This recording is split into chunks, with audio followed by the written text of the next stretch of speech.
Hello friends, welcome to my channel. Today we will be discussing security controls which play an important role in securing the organization assets. Okay, so these control basically prevent unauthorized users to gain access to resources of the organization. So we will be discussing these control one by one. Okay, these controls are preventive, deterrent, detective, compensating, corrective, recovery, and directive. So these are the controls. Okay, security controls, total of 7 controls. Okay, preventive, deterrent, detective, compensating, corrective, recovery, and directive.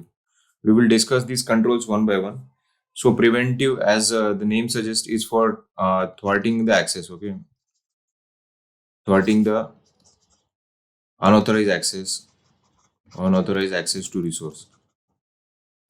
Okay, so this is the preventive control. Okay, so in preventive control, you implement firewalls, okay, authentication systems, alarm systems, okay, separation of duty, job rotation, implementation of DLP also is one of the measures, is one of the implementation in preventive control. In deterrent control basically uh, is for the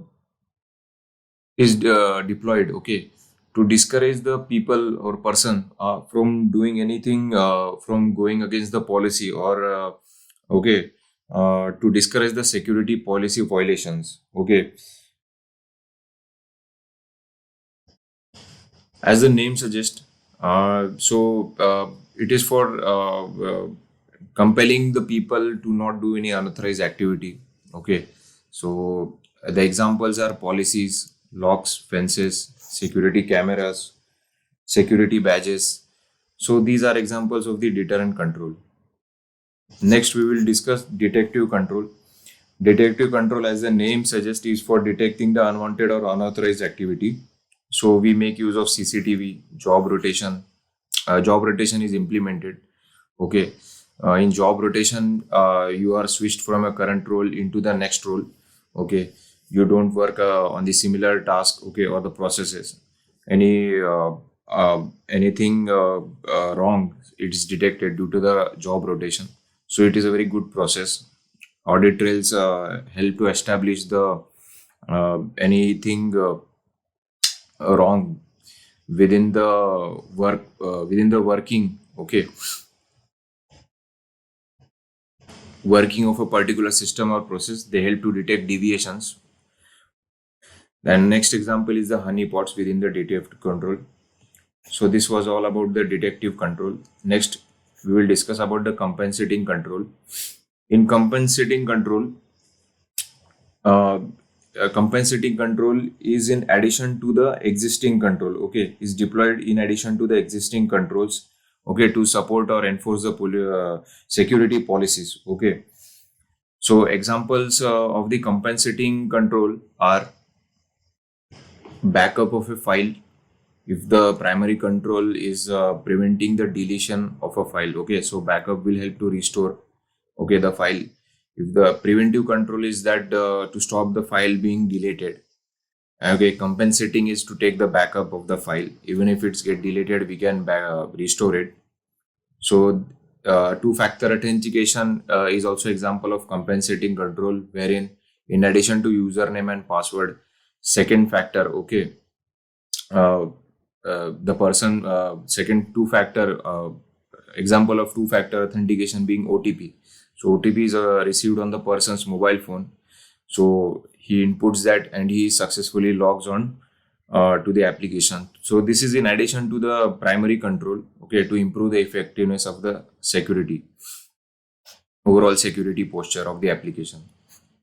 So this was all about the compensating control. Next, we will discuss the corrective control. Corrective control is for restoration, restore or repair functions. Okay, restoration or repair of resources. So, okay, terminating the malicious activity and rebooting the system is an example of corrective controls being implemented. The primary aim of the corrective control is to bring the systems back to normal after an unwanted or unauthorized activity. unwanted or unauthorized activity